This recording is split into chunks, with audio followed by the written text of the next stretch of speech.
Good evening, everyone, and welcome to Wednesday Night Live on June 10th, 2020. I'm Bob Hymack. And I'm Maureen Wilson. And we are very glad that you have joined us today for some important news, some insightful news, and some fun news. So stay tuned throughout this program, and you might just learn something.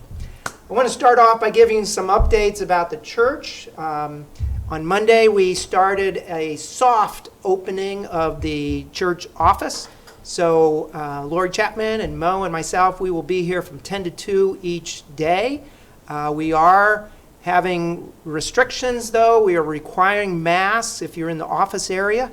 So if you do drop by the church for some reason, please wear a mask. We're being very careful about that. So when we increase hours, we'll certainly let you know.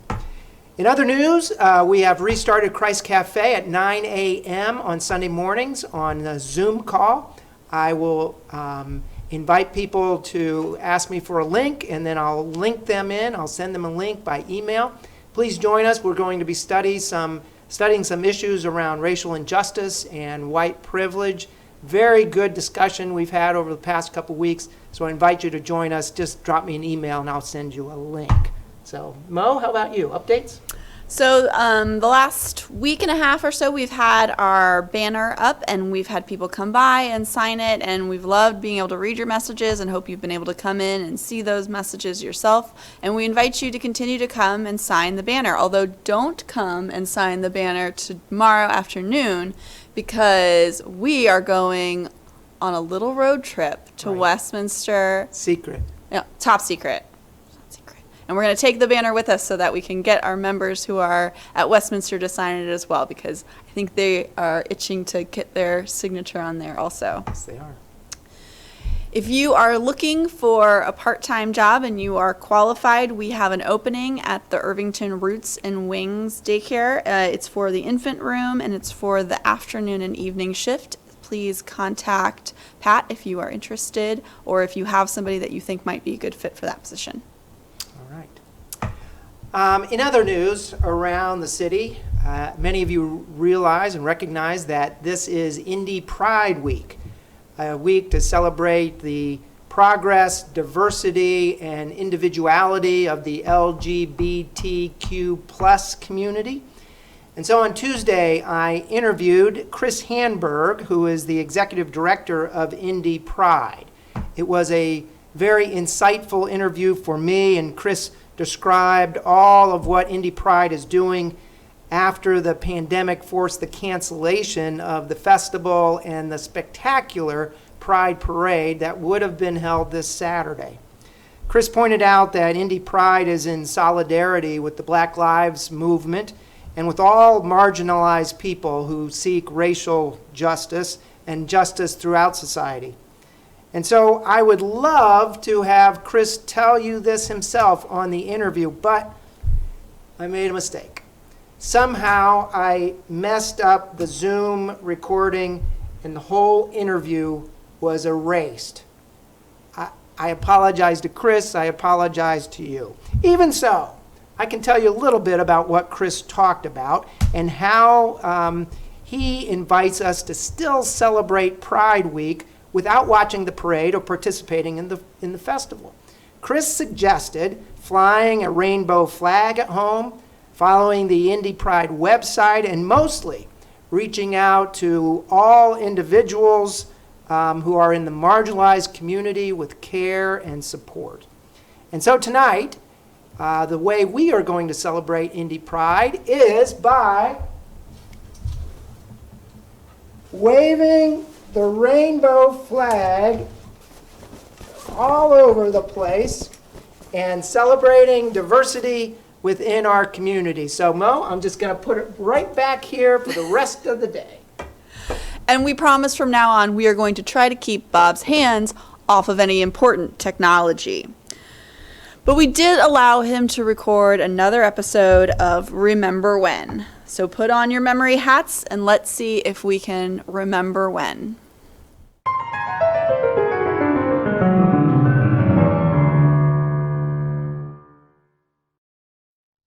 Remember when Tickle Sunday was a hit for both the tickler and the ticklee? Remember when Mo gave the look to Liz? Fortunately, both remained good friends.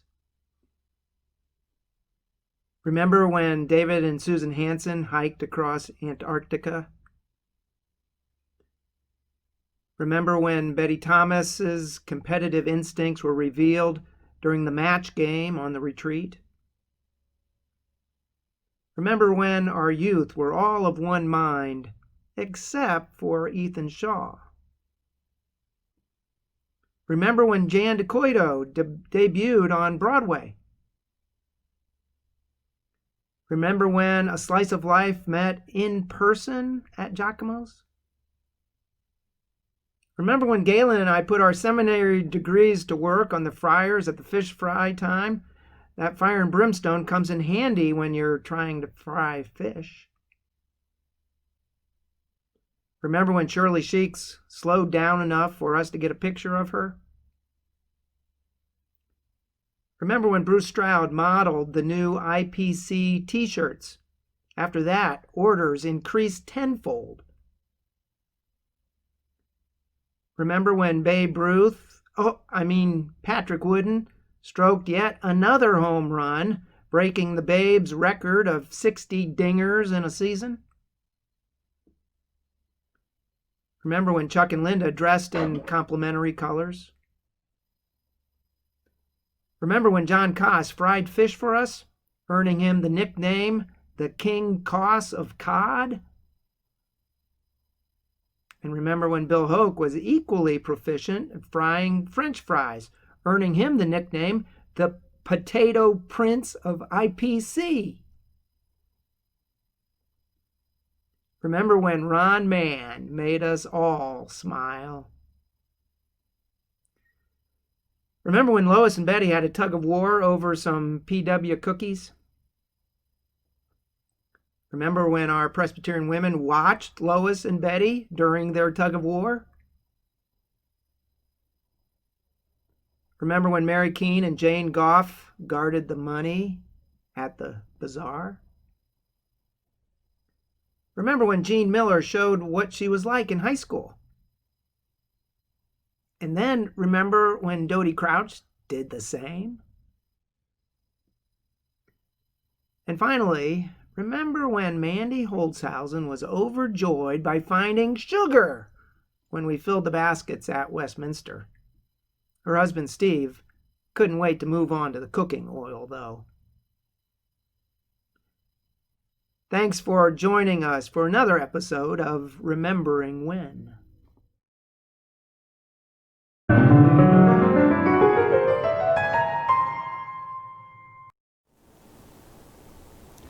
Last week, we showed the first half of an interview that we took place with Milt Thompson. This evening, we are going to show the second half of that interview in conclusion. Milt shared some thoughts on racial injustice with us, and tonight we conclude that interview with him. So thank you, Milt. Hey, Milt. Yes. Thank you for sharing that story about your career, and I mean, it's so different than my story. Right. I mean, it's like a whole different world that you grew up in and began your career. Different world than my world, and I also, like Mo, I hear that and I try to come to terms with that, on a daily basis, especially in the last week and a half. I mean, Right. just the last week and a half, but especially when I heard about the murder of George Floyd up in Minneapolis, and my perspective of that, I assume, is different than your perspective of that. And so could you share with me and share with our congregation what you see in the murder of George Floyd that a white person like me may not see? Well, I'm not certain that it is something that we don't see. It's just something that most folks like me, having grown up around those discriminatory practices, that we have always been taught. I've been always taught when you're driving, Milt, I mean, as a teenager, Please, if you're stopped, put your hands on the steering wheel. Look up and look in their eyes. It's hard to do with bright light flashing in your face and you don't know for what purpose it is. But I lived through it. I lived through where it is there were separate accommodations for people, and I'd have to ask my dad, why is that, say, colored water drinking over there? You mean I can't just get some water? Well, when you grow up with that, you figure out ways just to get by and to survive. And was it surprise? Will Smith said this has been going on forever. It's just now on video. Those sort of things don't change. It doesn't matter what your education is. You can be a Harvard-educated bird watcher and have the bane of the state's authority call upon you only upon a word, not upon an action, not about a commission, mostly about omissions. Omitting to raise your hands, omitting to turn around and say, sir, you can die. So was that a shock and surprise? It was a shock and surprise to see it, but it's not a shock and surprise to believe it. I even had the background information of being a prosecutor. I always made sure that I had my badge in my billfold when I was out and about. I didn't have a uniform. I would oftentimes wear a suit and tie. It reminds me when I was coming from a party in a tuxedo and pulled over by the Carmel police. What did I do wrong? There's nobody on the street. Oh, you mean, well, you know that you didn't put on your lane change signal. There's nobody around. Did I change lanes? And not the first question was, may I see your driver's license and your registration? First question was, with all the legal breadth and know my liberties and rights, where are you going? We're talking in the late 2000s, right? Where am I going? That you weren't allowed to be in that space in the first place. Yeah, so it didn't have anything to do with my appearance, a tuxedo. I mean, obviously wasn't out burglaring in a tuxedo. If I were, I'd be pretty clever, I suspect. But certainly wouldn't be successful. I also tell you that. But to have the question about where am I going? Really? Yes. And then to have people say, that doesn't happen. Oh, it doesn't? It doesn't happen to you. It happens to me. Education notwithstanding. Proper English notwithstanding. Simply the color of your face. Musician Stevie Wonder said it best once, you can't cash in your face. So the fact It's not going to change. the fact that this was videotaped changed everything. I mean, Well, because we were able to see something that's been going on for years and years and years. We just didn't see it. Now we saw it. well, we've seen it before. That's why I'm hoping this is not just another wash, rinse, repeat. Mm-hmm. What starts a movement? Maybe this is an inflection point. In that same community, a guy gets shot right on camera with his wife's deal right in his car, not doing anything. It didn't change it. They talked about it a while. There were no consequences. Oftentimes, The things for us, I think being part of that white community, and we've talked about it, like if we don't believe it because it doesn't happen to us, and then looking at as like the history of for white people at least represent law and order, whereas in Black communities and communities that's not true. And so looking back at this history of white people feeling like we have the right to touch and put our hands on other people. I've actually started listening to our Seeing White podcast, and one of the early episodes they talked about the Virginia Slave Act, and where it was introduced that a slave owner, they had the right to correct physically their slave, and if in the process of that said correction, the slave died, they would not be prosecuted. And for me, that kind of feels like what we've experienced with brutality and the murders of Black men and women. This was a correction. And so justifying, for whatever reason, when we make the personnel, well, they were no saint either, any kind of excuse for what the person may or may not have even been doing is considered a correction by the law, and they are not prosecuted. What part of Very true to me. what part of depression encompasses suppression? Think about that. What part of depression encompasses suppression? Not being suppressed by someone else, but being suppressed but within your own self. I grew up where it is. I could go to Riverside Amusement Park on Tuesdays only. They could make it seem like, oh, that's a special day just for you. No, that's a special day where everyone else is excluded except for you. But you can't go those other days. Why can't we go on Thursday to the Wild Mouse down at Riverside? Why can't I go with my friends to Riviera Country Club and swim? Or why I grew up right there near Irvington, right next to Woodruff Place. And why, when we could leave 521 North Dorman Street, would my parents tell you cannot trick or treat there in Irvington or in Woodruff Place? You can go any place south of there, but you can't go there. Why can't we go there? They've got better candy over there. My friends told me there was better candy over there. You can't go there. We'll talk about it later. Well, I didn't want to talk about it later, but I dare not venture there. So how much is being suppressed that because of pandemic circumstances just comes out? How much do I have to suppress of myself to not talk about or let my story be heard? How much of it is just like, stay in your place? Well, where is my place? Where is your place? Well, my place at the head of I was general counsel for the Pan American Games, and I carried the weight of negotiating the multi-million-dollar contracts. Had 2 young white interns.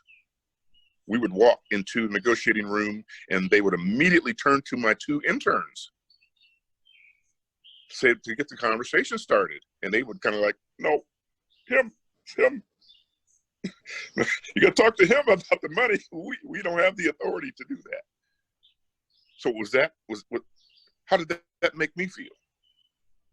Is that I was in charge of these negotiations when the natural assumption is that I'm not? How much of that do I suppress? How much of that do I allow to come out to not be, quote unquote, an angry Black man?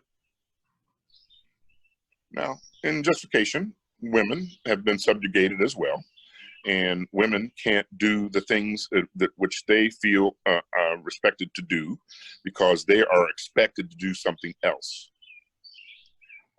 One of my stories in middle school, I was a young, bright, upcoming baseball player and a math student and a pretty accomplished guy, and the guidance counselor has their one-on-ones with their young students. Middle school, I'm in 8th grade, and he says, "Young man, you ought to do something with your hands. Women, you should probably be a nurse or a teacher. Black boys, auto mechanics, something with your hands." Good athletes. I was being steered at that age.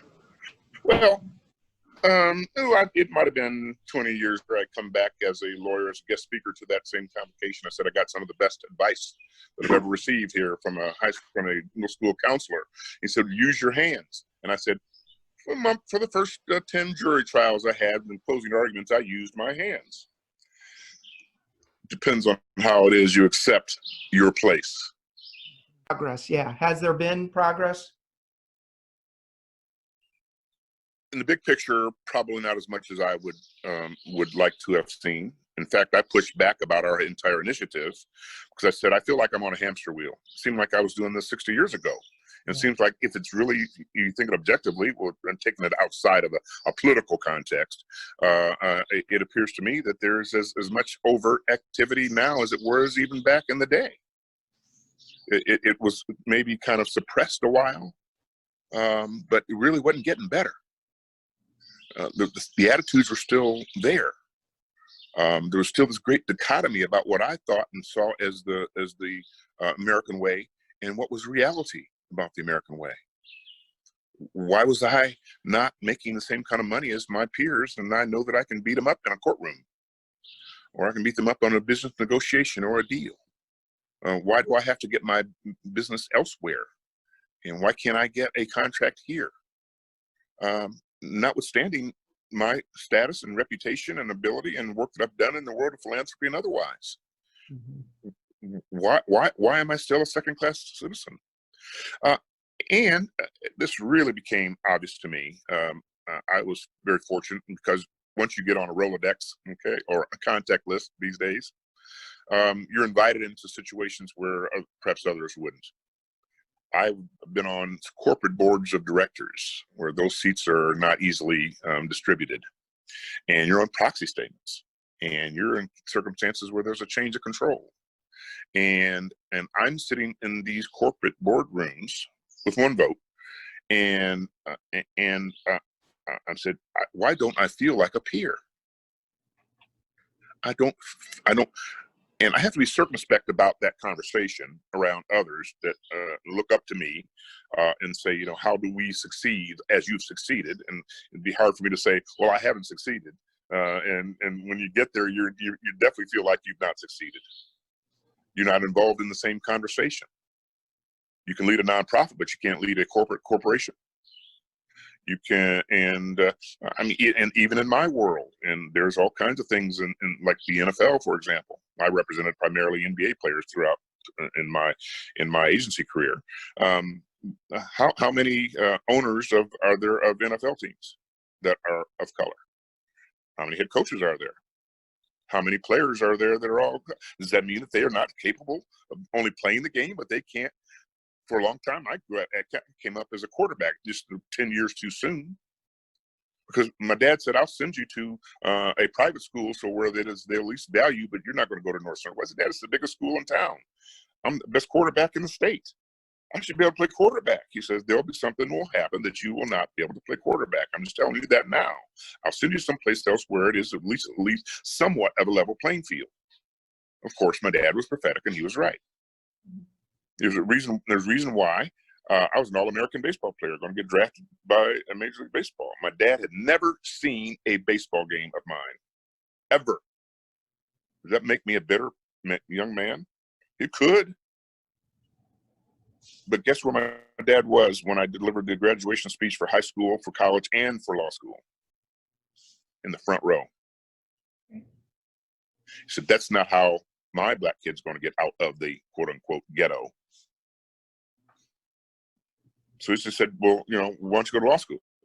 Or you're going to go there. I said, well, Dad, why don't I come into your business? He says, you're not going to work in this concrete like I have. You're going to go to school. I said, Dad, I just got drafted by the pros, 17 years old. My mom died on Valentine's Day in my senior year of high school. I'm going to go play pro ball. And they said, well, sure you are, but you're going to school first. How many people have that kind of example of hard work to follow?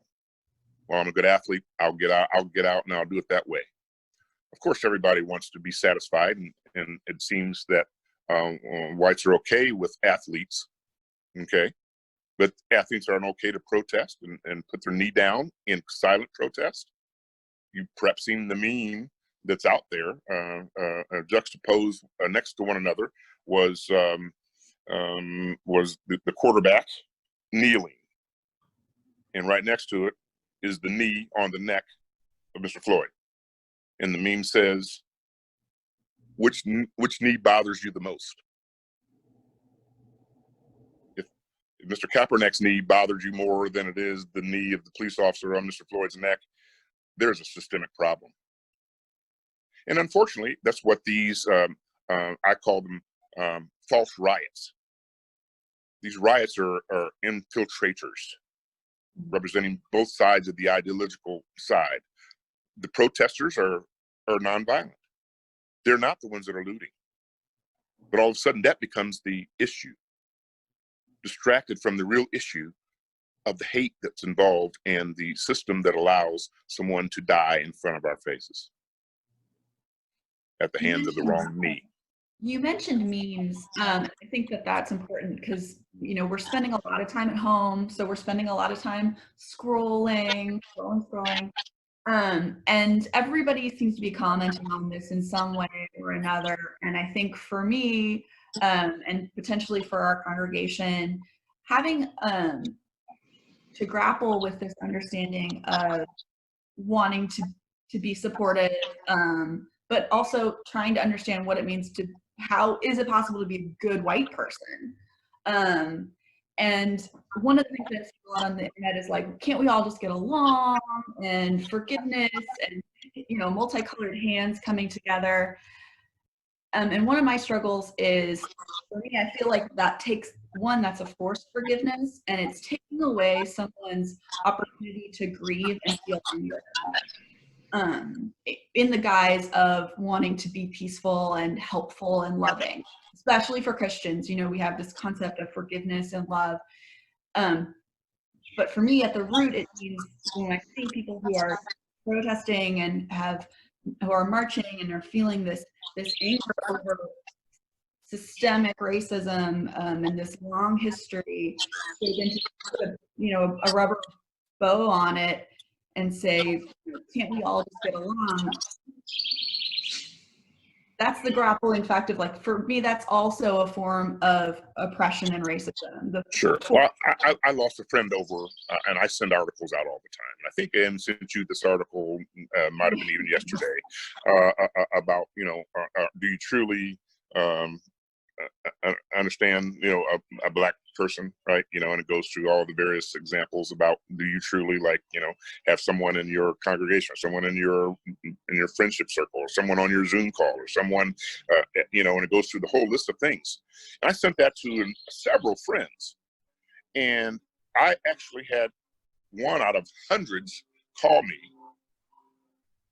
or text me first, and said, I'm offended that you sent that to me. This is a white person.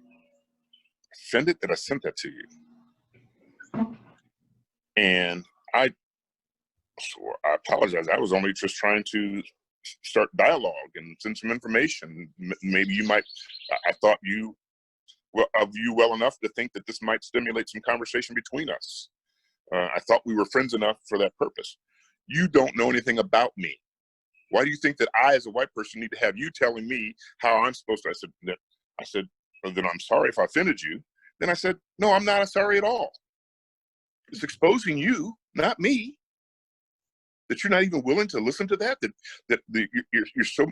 I said, that's to me, that's the epitome of your white privilege. I'd never send you another thing again to try to stimulate conversation with you if you can't receive it in the way it was given. So I'm not here to save the Black man, and I'm not here to save the white man. I'm not here to save anybody. I'm only here to serve Jesus Christ. And in so doing, I'm involved in a church merger right now. Essentially a white congregation bringing on another semi-white congregation and a Black congregation into the same fold, with a young Black woman minister who is leaving, and a young Black woman minister coming into that role. And I'm the head of the staff parish, and I'm trying to help weave all these pieces together. I said, we will lose members. So we will lose some members, and we may gain some members. But what is typically the most segregated hour of a week. Just in conclusion, obviously this conversation is going to continue in your life and in our life, and we at the church really hope to expand this conversation over the whole congregation. And so where do you think we should go in terms of this conversation? Beginning with our white privilege and talking about that, or something else? Where would you direct us to go? Well, I think that those who are safe enough in their own comfort skin, that they expose themselves to something like Pastor Maureen did in listening to a podcast. Those may not be inclined to read very much, but sometimes they will listen. Or even availing your senior staff of the Undoing Racism piece to give yourselves some cultural enrichment, and see, are there ways that I can do this that is not scary or intimidating to my parishioners. I'm not one for the minister throwing sin down my face every 15 minutes. I know I'm a sinner. That's why I'm coming here. I know that's why. But I am for one who are going to teach me the scripture and instruct me on how it is I should love one another. So if you get them out of this being afraid that you're going to jeopardize their safety and do it in a constructive way, you're liable to bring more people along. One of my learnings, my undergraduate thesis was what causes the most social change, violence or civil disobedience. And believe it or not, violence causes as much social change as any. When someone subjugates another person or a class or a dictatorship, and they use the power of the state to take that over, that's social change. It may not be the preferred social change, but it certainly changes for the oppressor. So I would, and then I discovered the more salient the resistance, the easier the change.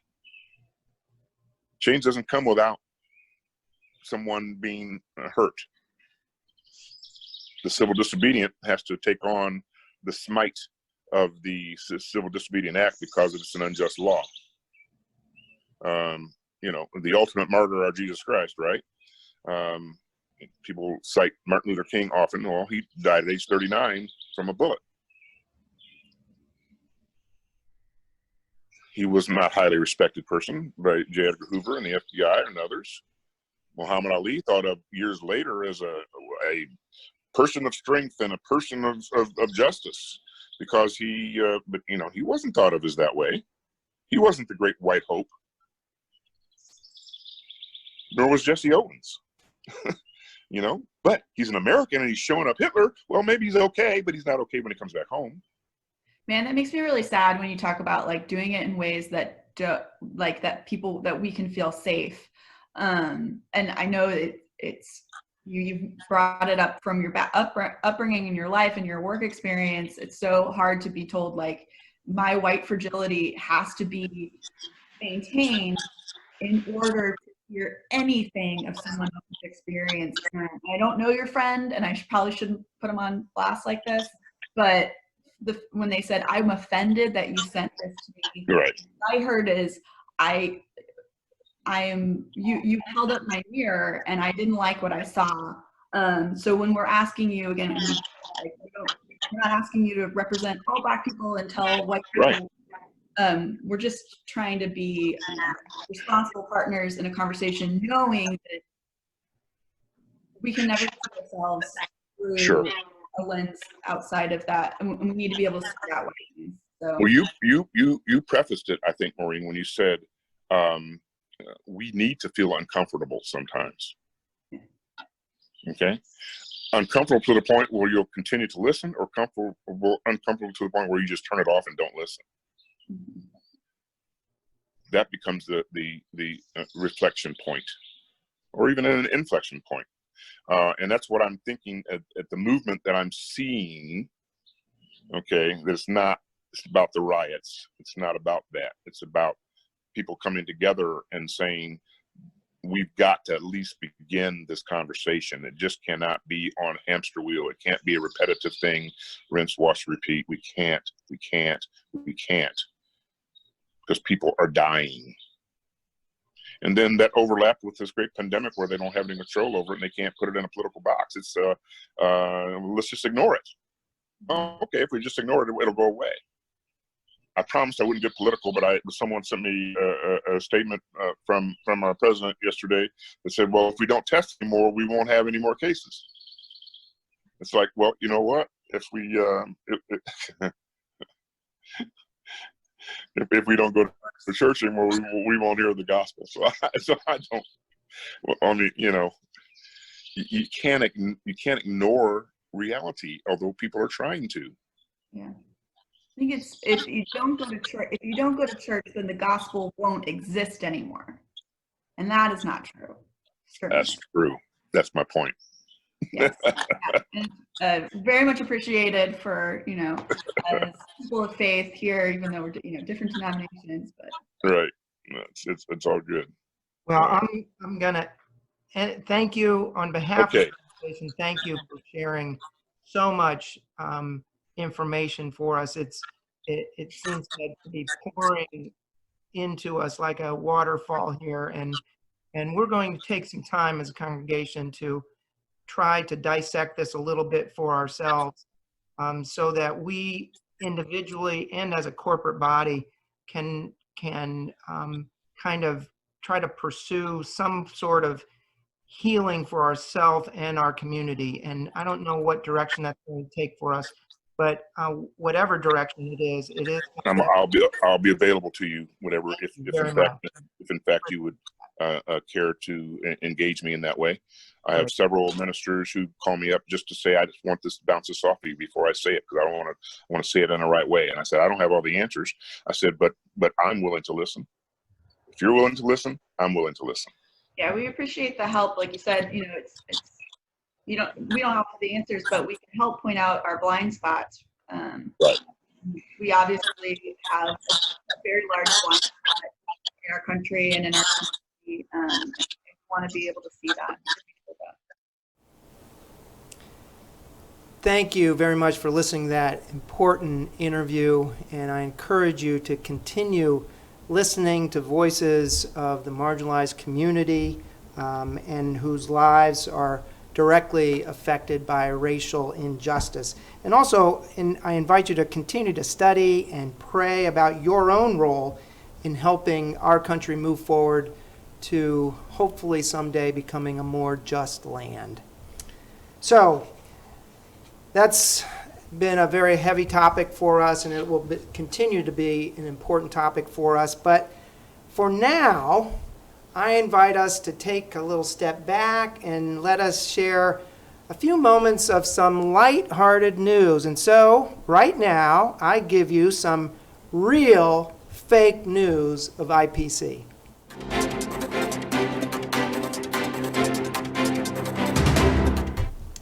Today, as you all know, it was one of the most humid days of the year, and the dew point hit a record level at the church. So because of that, the church declared it to be Muggy Ministry Day, and we all wore bathing suits to church. At the same time, we, of course, locked away our phones so that nobody would take pictures. Wait 1 second here. What is that? Well, I recognize the bathing suit, but I don't remember you having that hat. Oh my gosh, who took that picture? Was it you? I plead the fifth. Was it Lori? Heads are gonna roll. This is not acceptable. You're getting some color on those legs. Oh, come, next. And those will be for sale at the church for $5. I don't think so. That picture's going away. A few weeks ago, we reported on Frank the Peacock, who had been seen roaming around Irvington.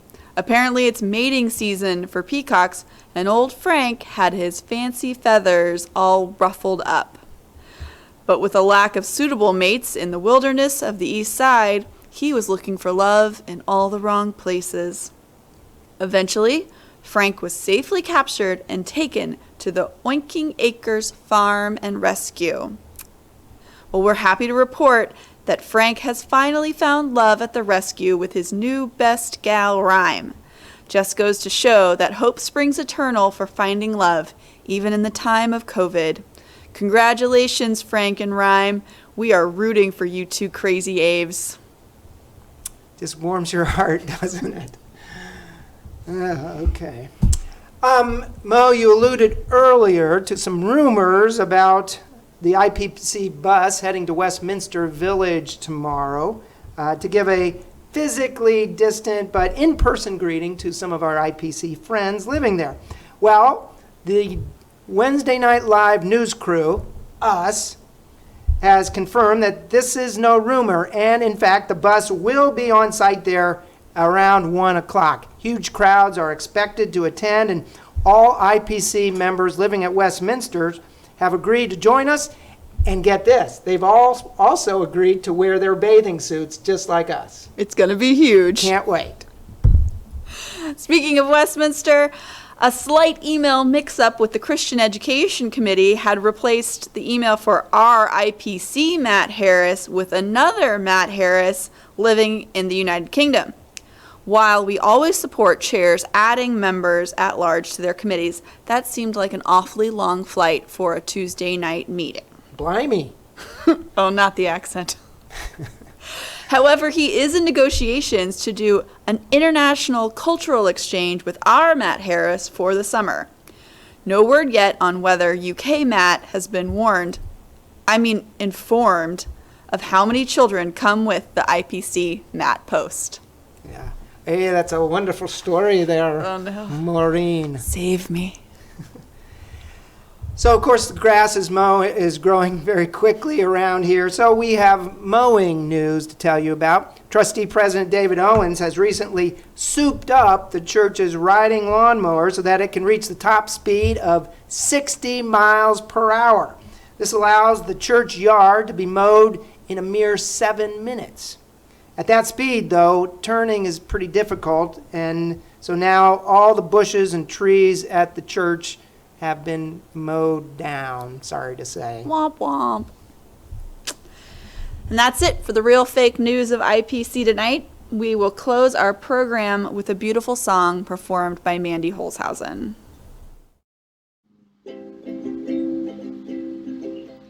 All God's creatures got a place in the choir. Some sing low, some sing high, some sing out loud on a telephone wire. Others just clap their hands or palms or anything they got. Listen to the bass and the one at the bottom where the bullfrog croaks. The hippopotamus moans and groans with a big to-do. The old cow just goes moo. All God's creatures got a place in the choir. Some sing low, some sing high, some sing out loud on a telephone wire. Others just clap their hands or palms or anything they got. The dogs and the cats gonna take up the middle where the honeybee hums. The crickets fiddle and the donkey prays and the pony neighs. The old coyote howls. All God's creatures got a place in the choir. Some sing low, some sing high, some sing out loud on a telephone wire. Others just clap their hands or palms, anything they got. Listen to the top where the little bird sings with the melody and the high notes ring. The hoot owl hollers over everything. Jaybird disagrees. All God's creatures got a place in the choir. Some sing low, some sing high, some sing out loud on a telephone wire. Others just clap their hands or palms or anything they got. Sing it in the nighttime, sing it in the day. The little duck quacks and he's on his way. The possum ain't got much to say. Porcupine talks to himself.